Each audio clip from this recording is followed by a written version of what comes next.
desta campanha da fraternidade com esta temática, como eu já falei, extremamente importante para os nossos dias.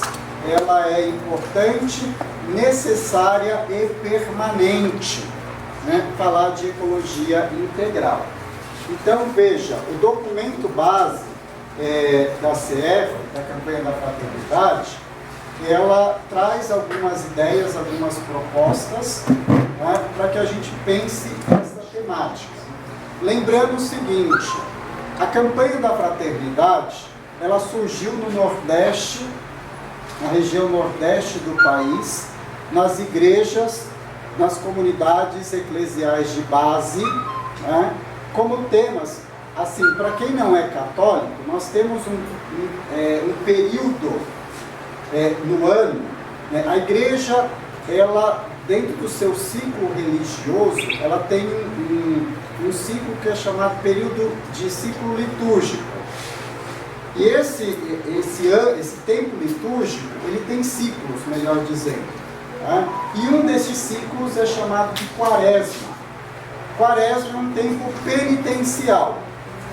Um tempo onde os cristãos católicos, sobretudo, são chamados a refletir situações, vamos dizer assim, ruins, problemas que a gente causa com as pessoas ou dentro da sociedade, que teologicamente nós chamamos de pecado. Tá? Por exemplo, não ser solidário, por exemplo, as injustiças que nós cometemos, por exemplo, a devastação ao meio ambiente. Então, tudo isso nós chamamos de pecado.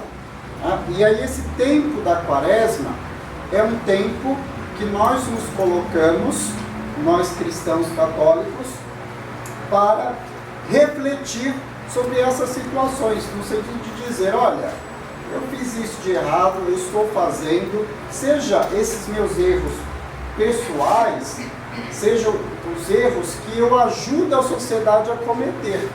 Porque não sou só eu que jogo lixo na rua, é muita gente, não é verdade? A gente vê muita gente fazendo isso. E não é só a questão do lixo, o consumismo, entre outras coisas, que teologicamente nós na igreja chamamos de pecado. Tá? Mas que são problemas sociais. Tá?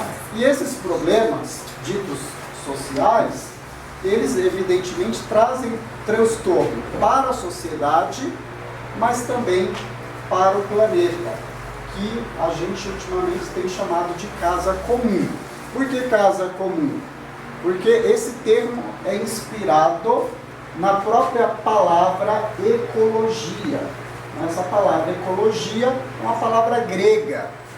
A gente tem que voltar lá nos gregos, lá na antiguidade, para entender esse termo, essa palavra eco, de ecos, de oikos, que significa casa, né? A logia seria o estudo, o entendimento sobre esta casa.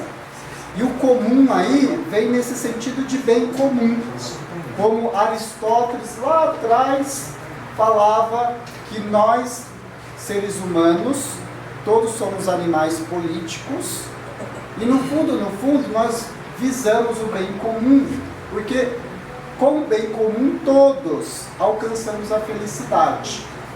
E essa conceituação, esse entendimento de bem comum, a igreja assumiu ela na doutrina social da igreja. Tá? Ela assumiu esse entendimento. Quando a gente pega a doutrina social da igreja, quando a gente pensa, reflete sobre política lá, a gente vê que a igreja assumiu essa perspectiva aristotélica, tá? De bem comum. Então, quando a gente fala hoje de casa comum, a gente está juntando essas duas terminologias. A casa, pensando na questão do planeta como um todo, e a questão também do bem comum. Então, nós vamos, portanto, refletir sobre essa questão da casa comum. E como eu estava falando sobre essa questão da campanha da fraternidade, todos os anos todos os anos, é proposto novas temáticas. É claro que volta e meia, outros temas, quer dizer, temáticas similares acabam voltando. Por exemplo, a primeira vez que a igreja fala sobre ecologia e meio ambiente, não. Eu trouxe aqui alguns exemplares. Por exemplo, este é o texto base do ano 2017, né, onde o tema foi Fraternidade, né, Biomas Brasileiros e Defesa da Vida, que falava sobre os biomas aqui no Brasil. Nós tivemos, por exemplo, em 2016, um ano antes, já essa temática, Casa Comum, Nossa Responsabilidade. Aí os bispos, eles se reúnem normalmente no mês de abril, tá, de cada ano. Eles têm uma assembleia que fica em torno de 10 dias, aqui em Aparecida, no Santuário de Aparecida, na cidade. E aí essa comissão leva para eles esses temas, para que eles aprovem, né, geralmente o tema do ano seguinte. Tá?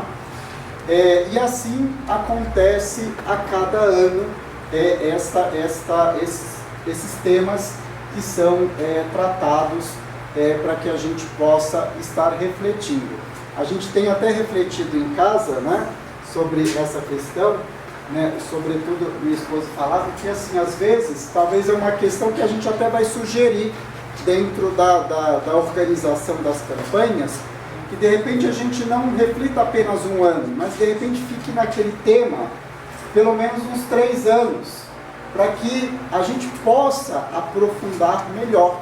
Porque assim, a gente deve pensar que o tema, às vezes, quando a gente começa a aprofundar aquela temática, o ano já se foi, aí o ano que vem já é outro tema. Por exemplo, no ano passado, a Assembleia da CNBB aqui do Estado foi, acho que em outubro. Foi em outubro. Então, já em outubro, a gente teve que se desligar do tema de 2024 e já pensar no tema deste ano. Tá?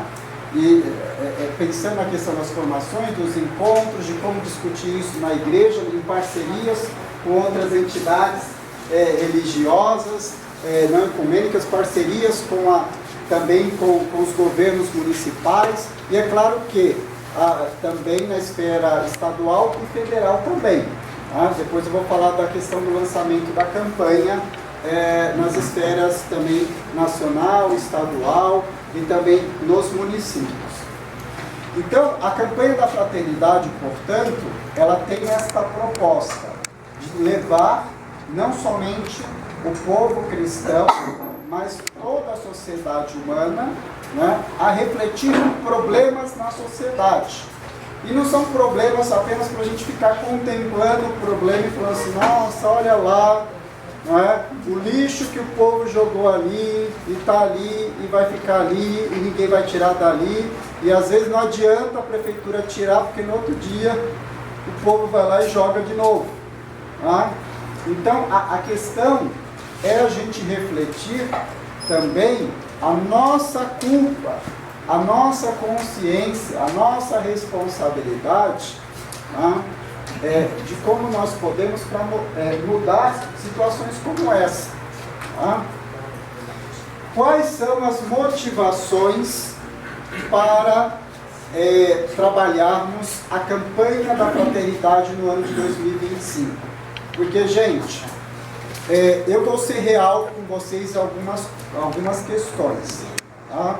Eu sei que tem gente aqui que não é católico, então eu vou tentar ser o mais ecumênico possível, tá bom? A gente sabe que há décadas existe um negacionismo com relação à questão ecológica. Eu lembro, há décadas atrás, que nós tínhamos entidades como, por exemplo, o Greenpeace, que já há décadas alertava sobre esse tipo de situação. Tá? E toda pessoa que vestia a camisa da ecologia ganhava até um apelido, ecobobo.